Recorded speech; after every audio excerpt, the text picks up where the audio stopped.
जय जय रघुवीर समर्थ महारुद्र हनुमान की जय। भुवन दहन काळी काळ विक्राळ जैसा, सकळ गिळित उभा भासला भीम तैसा। दुपटत कपी झोके झोकिली मेदिनी हे, तळवट धरी धाके धोकली जा उपाहे। आठवा स्तोत्र मालिनी वृत्तातील। यामध्ये समर्थांनी मारुतरायांचं पूर्ण रुद्र स्वरूप कसं आहे हे सांगितलं। या स्तोत्राचं वैशिष्ट्य म्हणजे पहिला शब्द आणि शेवटचा शब्द हे एकमेकांना अत्यंत अनुरूप आहेत। इथं भुवन दहन काळी या शब्दापासून हे स्तोत्र प्रारंभ करतं आणि शेवट आहे पूर्ण रुद्रावतारी। इथं भुवन दहन याचा त्रिभुवन दहन असा अर्थ घ्यायचा आणि त्रिभुवन नष्ट कधी केलं जातं? कल्पांताच्या वेळेला या त्रैलोक्याचा विनाश भगवान शिव म्हणजेच रुद्र हे काळरूप बनून करतात। आणि या स्तोत्राचा शेवटसुद्धा पूर्ण रुद्रावतारी असा केलेला आहे। म्हणजे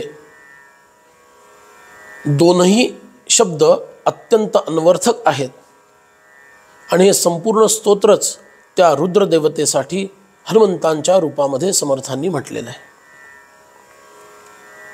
हनुमंतांनी जे लंकेवर जाताना उड्डाण केले ना, ते इतकं अद्भुत आहे, इतकं भयंकर आहे, याची प्रत्यक्ष प्रचिती समर्थांना आलेली आहे। त्यांच्या ध्यानाच्या भावावस्थेमध्ये मारुतरायांनी त्यांना ते अद्भुत स्वरूप दाखवलेलं आहे आणि त्याच्या आधारावर समर्थ हे स्तोत्र लिहित आहेत हे लक्षात ठेवायला हवं। त्याच्यामागं केवळ वाल्मिकी रामायण आणि अन्य रामायण यांचं अध्ययन मात्र नाही आहे, तर प्रत्यक्ष भावसमाधीमध्ये जाऊन हनुमंतांनी समर्थांना हे दर्शन घडवलेलं आहे हे लक्षात ठेवायचं। त्रिभुवन म्हणजे भुवन दहन काळी काळ विक्राळ जैसा, त्रैलोक्याचा नाश करायच्या वेळेला अत्यंत विकराल रूप रुद्र घेतात, काळस्वरूप ते बनतात। सकळ गिळित उभा भासला भीम तैसा, लंकेकडं उड्डाण करताना हनुमंत सुद्धा आकाशातून जातात ना, तेव्हा वाल्मिकी ऋषी लिहितात हनुमान जणू काही आ वासून सगळं आकाश पीत चाललेलं आहे असं वाटतं। दुपटत कपी झोके झोकिली मेदिनी हे, तळवट धरी धाके धोकली जा उपाहे। हनुमंतांच्या उड्डाणाचा धक्का या मेदिनी म्हणजे पृथ्वीला असा भयंकर बसतो की ती मेदिनी म्हणजे पृथ्वी थरथर कापते आणि जणू काही तळापासून ती हलते आणि तो आघात तिला सहन होत नाही। गिरीवरुनी उडाला तो गिरिगुप्त झाला। दक्षिण समुद्राच्या उत्तर तटावर असताना हनुमंतराय 30 योजन उंच आणि 10 योजन रुंद असणाऱ्या त्या महेंद्र नावाच्या पर्वतावर चढले। तो पर्वत तुम्हाला आज पाहायला मिळणार नाही, याचं कारण सांगतो, त्याचं कारणच इथं दिलेलं आहे। हनुमंतांनी आपले पाय रोवले त्या पर्वतावर, हात रोवले, अंदाज घेतला आपल्या शक्तीचा, प्राणायाम केला, रामरायांचं स्मरण केलं, लंकेचं ध्यान केलं, लंका 100 योजन दूर आहे याचा अंदाज आपल्या मनामध्ये बांधला आणि असा प्रचंड दाब या पृथ्वीवर म्हणजे त्या पर्वतावर दिला हाताने आणि पायाने आणि प्रचंड असं उड्डाण केलं। त्यावेळेला गिरीवरुनी उडाला तो गिरिगुप्त झाला, तो पर्वत भुईसपाट झाला, तो पृथ्वीमध्ये धसला आणि सपाट सगळं होऊन गेलं। इतका प्रचंड आवेग हनुमंतांचा होता। गिरीवरुनी उडाला तो गिरिगुप्त झाला, घसरत दश गावे भूमिके माझी आला। आणि या रावणाच्या भूमिकेवर म्हणजे भूमीवर म्हणजे लंकेवर हनुमंत येऊन पोहोचले। उडती झडझडाटे वृक्ष हे नेटपाटे, पडती कडकडाटे अंग घाते धुधाटे। हनुमान उड्डाण करतात, त्यांचा वेग इतका प्रचंड आहे, त्यांनी उड्डाण केल्यानंतर समुद्रामध्ये 30-30 योजन उंच अशा लाटा उसळल्या। आजच्या भाषेत बोलायचं तर सुनामीच्या लाटा जशा असतात तशा उसळल्या आणि उडती झडझडाटे वृक्ष हे नेटपाटे. ते वृक्ष ज्या पर्वतावरून हनुमंतांनी उड्डाण केलं त्या पर्वतावर असणारे वृक्ष अक्षरशः भूमीतून उपटले गेले हनुमंतांच्या वेगानं. आणि पडती कडकडाटे अंग घाते धुधाटे. आणि काही अंतर ते हनुमंतांच्या मागोमाग वायूच्या वेगानं हवेतून तरंगत तरंगत गेले आणि कालांतरानं समुद्रामध्ये खाली पडले. आणि कडकडाट झाला, वृक्ष उन्मळून तुटून खाली पडले. थरथरित थरारी वज्र लांगूळ जेव्हा, गरगरीत गरारी सप्त पाताळ तेव्हा. फणीवर कमठाचे पृष्ठीशी अंग घाली, तगटित पवनाची झेप लंकेस गेली. हनुमंतरायांनी आपलं वज्र लांगूळ म्हणजे वज्रासारखं कठोर असणारं शेपूट याचा आधार घ्यायचा ठरवला उड्डाणाच्या वेळेस. आणि ते अगदी पाताळापर्यंत सप्त पाताळापर्यंत खाली सोडलं असं या श्लोकात समर्थ म्हणतायत. आणि त्याचा आधार घेऊन जेव्हा उड्डाण केलं त्या शेपटांनी पण झटका दिला. आणि ते शेपूट पण हनुमंतांच्या बरोबरच अर्थात पुढं वर उड्डाण करणार आहे. पण त्या झटक्यामुळं सातही पाताळ थरथरले.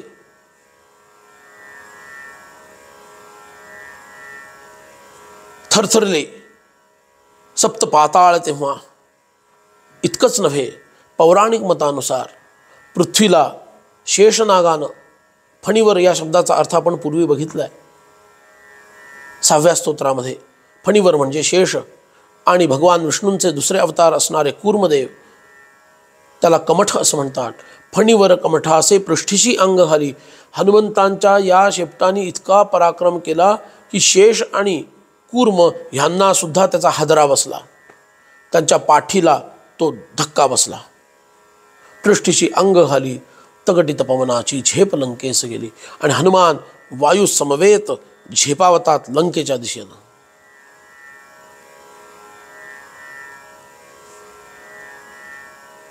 थरकत धरणी हे हाणता वज्रपुच्छे, रगडित रणरंगी राक्षसे तृणतुच्छे. सहज रिपुदळाचा थोर संहार केला, अवघड गडलंका शीघ्र जाळून आला. हनुमंत जेव्हा लंकेत पोहोचतात, काय प्रचंड भीषण असं त्यांनी राक्षसांचा संहार केलेला आहे. अद्भुत आहे. युद्धाला ते उभे राहतात. सीतामाईंचा शोध झाला, त्यांचं दर्शन झालं. रामरायांची अंगठी त्यांना दिली. सीतामाईंनी त्यांचा चूडामणी रामरायांच्या भेटीसाठी दिला. वार्तालाप झाला. आणि हे झाल्यानंतर हनुमान ठरवतात रावणाला अद्दल घडवायला हवी. आणि म्हणून ते राक्षसांशी लढण्याचं योजतात आणि त्यासाठी युद्धासाठी उभे राहतात. आणि शेपटीचा आघात त्या भूमीवर करायला लागतात. थरकत धरणी हे हाणता वज्रपुच्छे. आणि मग 80,000 किंकर राक्षस, त्याच्यानंतर जंबूमाली हा प्रहस्ताचा पुत्र, त्याच्याबरोबर लाखो राक्षसी सेना, त्यानंतर 5 मंत्रीपुत्र, 5 सेनापती, 7 मंत्रीपुत्र, स्वतः रावणाचा पुत्र असणारा अक्षकुमार आणि यांच्याबरोबर लक्षावधी राक्षस सेना, या सगळ्यांचा संहार हनुमान करतात.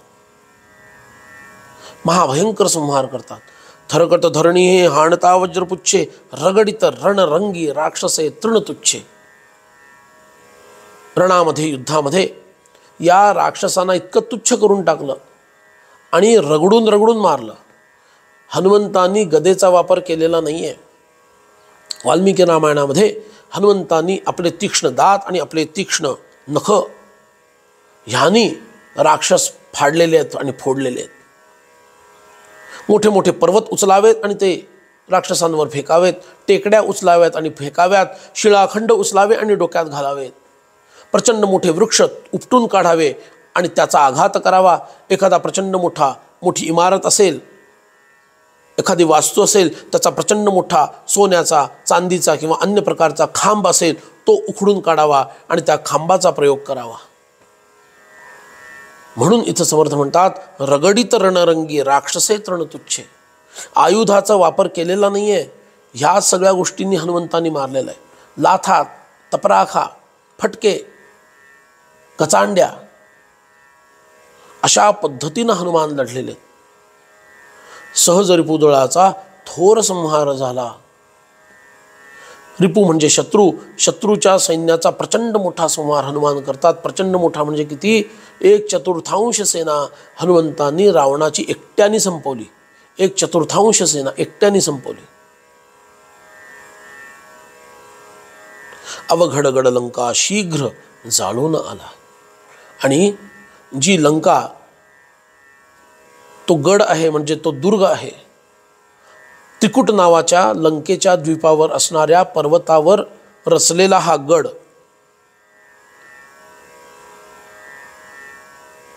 म्हणजे ज्याला दुर्गरूपी किल्ला म्हणतात, असा तो किल्ला आहे. दुर्गावर असणारा, गडावर असणारा असा हा किल्ला. तो हनुमान क्षणार्धात जाळून येतात. काय त्यांचं सामर्थ्य सांगावं. अरे देवांना सुद्धा ही नगरी दुर्धर्ष होती, म्हणजे या नगरीमध्ये प्रवेश करणं शक्य नव्हतं. वनाद्वारे, उंच उंच पर्वतांच्या सुळक्यांच्या द्वारे,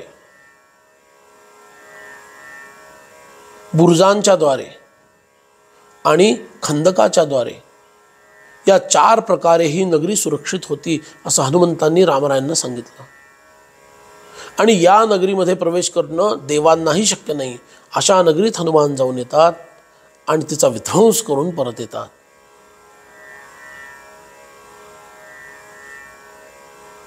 सहज करतळे जो मेरु मांदार पाडी, दशवदन रिपु हे कोण किती बराडी, अगणित गणवेना शक्ती काळा सहारी, परम तनुज पवन तनुज पाहो पूर्ण रुद्रावतारी.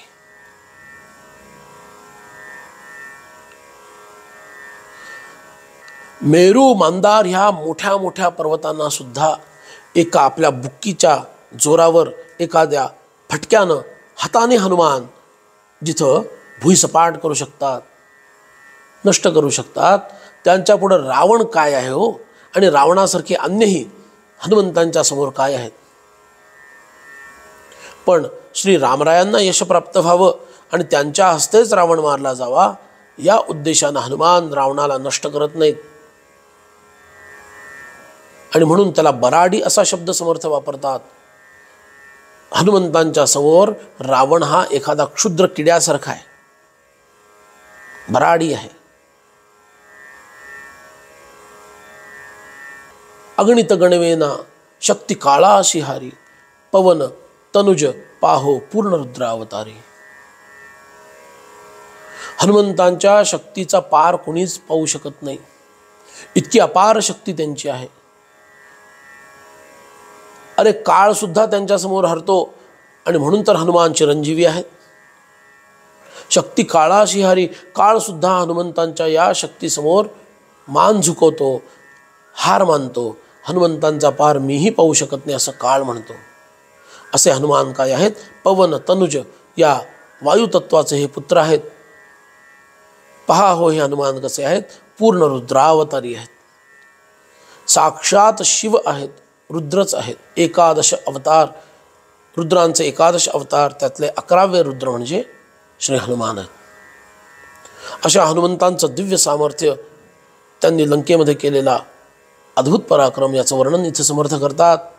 पण प्रथम शब्द आणि अंतिम शब्द या दोघांचा पारमार्थिक जर विचार करायचा झाला तर 3 भुवनांचा विनाश रुद्र सृष्टीच्या दृष्टीनं करतात. पारमार्थिक दृष्ट्या जीवाच्या बाबतीमध्ये जे अज्ञानाचं लक्षण आहे, त्या 3 अवस्था जागृत, स्वप्न आणि सुषुप्ती या अज्ञानांच्या अनुभवाच्या आहेत. सत्व रजतम अज्ञानी लोकांसाठी हे गुण विद्यमान आहेत.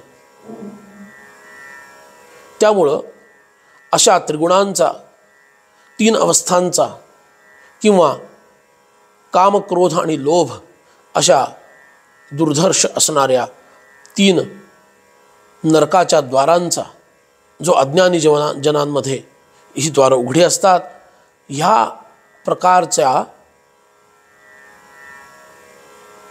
जीवाला बद्ध करणाऱ्या सर्व संभावनांचा विनाश हनुमान करतात सद्गुरु रूपामध्ये प्रकट होऊन. आणि मग काय करतात? जीवाला एकरूपाकडे नेतात, एकत्वाकडे, त्या परब्रह्माच्या स्वरूपाकडे घेऊन जातात, एकत्व स्थितीकडे नेतात. कारण परमार्थतः शिव हे संसाराचा नाश करून परब्रह्माशी एकरूप करून देतात. त्याला लयाची देवता म्हणतात. म्हणून रामे चित्तलयः सदा भवतु मे भो राम मामुद्धर असं आपण रामरक्षेमध्ये म्हणतो ना. चित्ताचा लय करणं हे सुद्धा रुद्रदेवतेचंच कार्य आहे, कारण ती लयाची देवता आहे. आणि हनुमान कसे आहेत? पूर्ण रुद्रावतारी. आणि म्हणून हनुमानसुद्धा आमच्यातील हे सर्व बंधनात टाकणारे दोष नष्ट करतात आणि आम्हाला परब्रह्मस्वरूप श्रीरामांशी तद्रूप करून टाकतात. हाही पारमार्थिक भावार्थ या स्तोत्रातून आपल्याला घेता येऊ शकतो. जय जय रघुवीर समर्थ.